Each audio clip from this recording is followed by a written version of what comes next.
Subscribe करें हमारे YouTube channel को और बेल आइकन को प्रेस करें हमारे लेटेस्ट वीडियोस को देखने के लिए।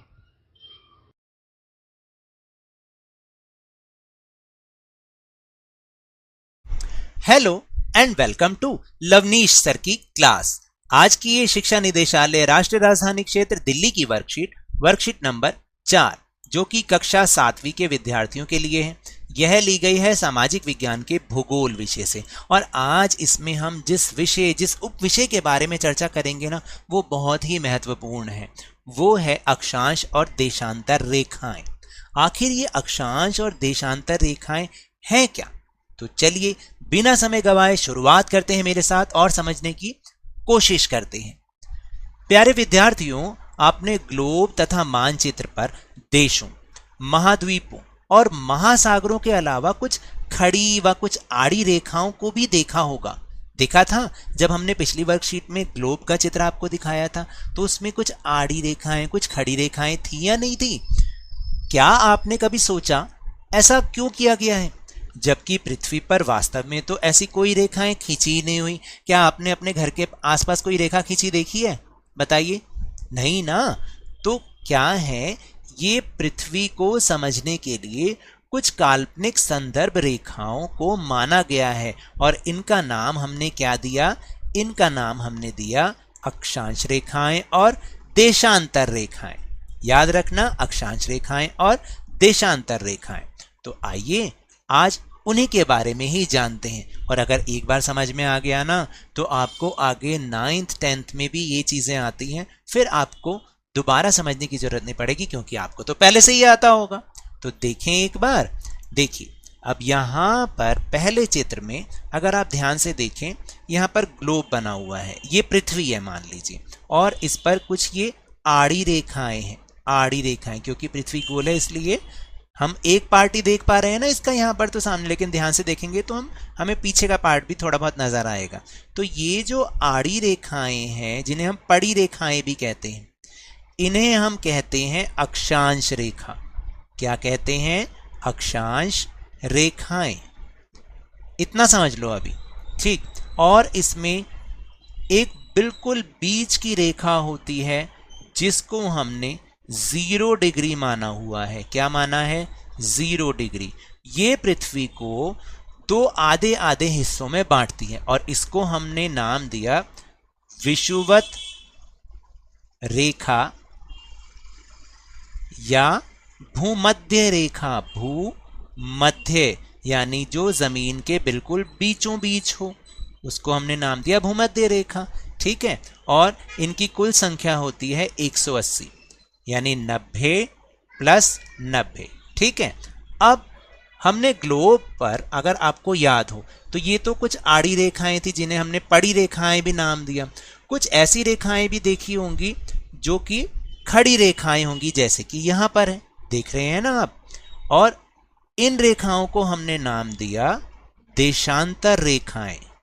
याद रखना, देशांतर रेखाएं।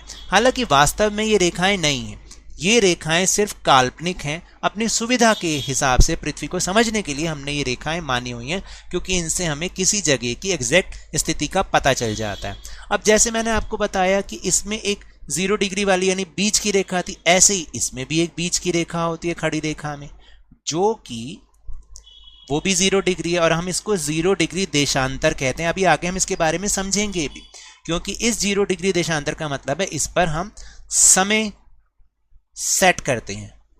इससे ही हम समय सेट करते हैं, जिसके बारे में अभी हम आगे पढ़ेंगे अगले हिस्से में, ठीक है। अब यहां पर ये जो इनकी कुल संख्या है वो होती है 360। तो 180 + 180 यानी 180 इधर और 180 इधर, इतनी रेखाएं होती हैं। पता चला आपको? अब आगे इनका क्या काम है वो मैं आपको आगे वर्कशीट में बताऊंगा। और इसको कहते हैं ग्रिड। ग्रिड का मतलब, जब अभी तो हमने दोनों रेखाएं अलग अलग देखी ना, जब ये दोनों रेखाएं हम इकट्ठी देखते हैं, खड़ी रेखाएं भी और पड़ी रेखाएं भी या आड़ी रेखाएं भी, इनको हम कहते हैं ग्रिड। क्या बोलते हैं हम? ग्रिड बोलते हैं। चलिए अब हम वर्कशीट के अगले हिस्से में चलते हैं। तो अक्षांश रेखा के बारे में कुछ हम पढ़ते हैं। विषुवत वृत्त जो मैंने दिखाया था ना, भूमध्य रेखा, विषुवत वृत्त से ध्रुवों तक स्थित सभी समांतर वृत्तों को अक्षांश कहा जाता है।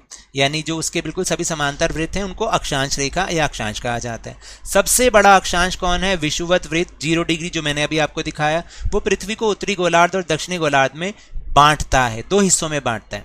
अक्षांश समानांतर होते हैं और एक दूसरे से कभी नहीं मिलते, और अक्षांश का उपयोग ताप कटिबंध के निर्धारण में होता है। यानी इससे किसी देश की जलवायु कैसी होगी उसका निर्धारण होता है। किससे? अक्षांश रेखाओं से जलवायु का निर्धारण है। और देशांतर रेखाओं का क्या यूज है वो हम पढ़ते हैं। देखिए, उत्तरी ध्रुव को दक्षिणी ध्रुव से जोड़ने वाले सभी अर्धवृत्त को देशांतर कहा जाता है। जो हमने दिखाया था ना, ऐसे जोड़ रहा है उत्तरी ध्रुव और दक्षिणी ध्रुव। प्रमुख याम्योत्तर 0 डिग्री पृथ्वी को पूर्वी गोलार्ध और पश्चिमी गोलार्ध में विभाजित करता है। जैसे मैंने आपको दिखाया था कि 0 डिग्री से क्या हुआ, एक हिस्सा पूर्व वाला बन जाएगा, पूर्वी गोलार्ध हो जाएगा, और एक हिस्सा पश्चिमी गोलार्ध हो जाएगा।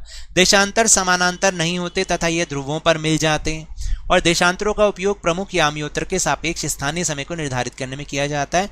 मतलब देशांतर का उपयोग टाइम सेट करने में होता है। समय को, पूरी दुनिया का टाइम सेट करना पड़ता है, तो हम देशांतर रेखाओं से करते हैं। तो अक्षांश से जलवायु और देशांतर से टाइम।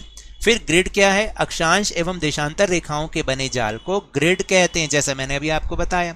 इसका उपयोग किसी स्थान की वास्तविक स्थिति को जानने के लिए किया जाता है। अब हम आगे बढ़ रहे हैं। तो देखो, जो गतिविधि नंबर 1 है, दिए हुए चित्र को ध्यानपूर्वक देखें और सभी महत्वपूर्ण अक्षांश तथा ताप कटिबंध को सूचीबद्ध करें। तो मैंने इस तरीके से यहाँ पर लिख दिया है कि कौन कौन से महत्वपूर्ण अक्षांश हैं। जैसे 0 डिग्री पर क्या है? विषुवत वृत्त। 23.5 डिग्री उत्तर पर कर्क रेखा, 66.5 डिग्री उत्तर पर उत्तरी ध्रुव वृत्त, और 90 डिग्री उत्तर पर उत्तरी ध्रुव। फिर 23.5 डिग्री दक्षिण पर मकर रेखा है, यहाँ आप चित्र में भी देख सकते हो। फिर 66.5 डिग्री दक्षिण पर दक्षिणी ध्रुव वृत्त, और 7वें नंबर पर 90 डिग्री दक्षिण पर यहाँ पर दक्षिणी ध्रुव। ठीक है। और प्रमुख ताप कटिबंध कौन कौन से हैं? उष्ण कटिबंध, शीतोष्ण कटिबंध और शीत कटिबंध। मेरे को उम्मीद है कि आपको मेरी राइटिंग समझ में आ रही होगी। तो चलिए अब हम दूसरे टॉपिक पे चलते हैं। GMT यानी कि ग्रीनविच मीन टाइम, जो मैंने अभी आपको दिखाया था ना। ग्रीनविच ग्रेट ब्रिटेन में स्थित है, यानी ब्रिटेन में जो 0 डिग्री लाइन है वो ब्रिटेन से निकल रही है, लंदन से। इसका मान 0 डिग्री देशांतर है, और इसके आधार पर विश्व में समय का आकलन किया जाता है, यानी पूरे विश्व में टाइम सेट किया जाता है।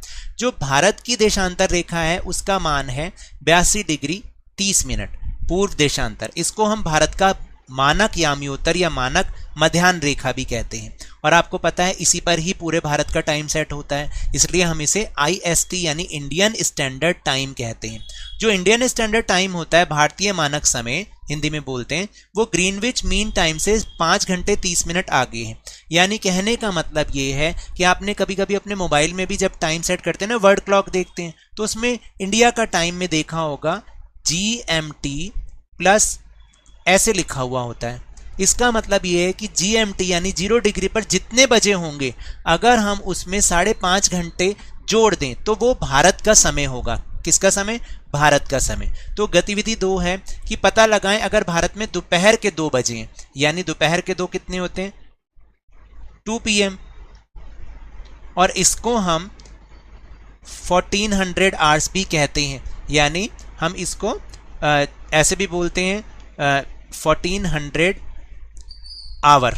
ठीक है, ऐसे भी बोलते हैं, यानी 14 बज गए हैं। तो हम इसको ये भी बोलते हैं कि 14 बज गए हैं। अगर आप 24 घंटे वाला टाइम देखेंगे तो 14 बज गए हैं दोपहर के 2।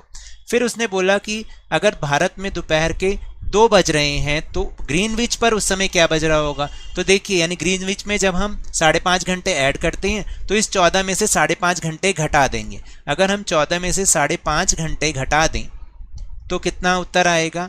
वो उत्तर आएगा 8:30। आप करके देख लीजिएगा, तो वहां पर इस समय 8:30 AM हो रहे होंगे। यही आपका आंसर है।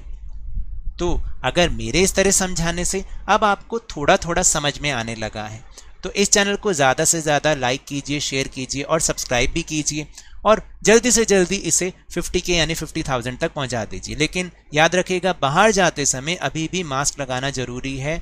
क्योंकि कोरोना अभी भी फैल रहा है और अपनी बारी आने पर इसका टीकाकरण अवश्य कराएं, क्योंकि कोरोना को हराना है और जिंदगी को एक बार फिर से सुहाना बनाना है। और इसके बाद अरे भाई स्कूल भी तो जाना है।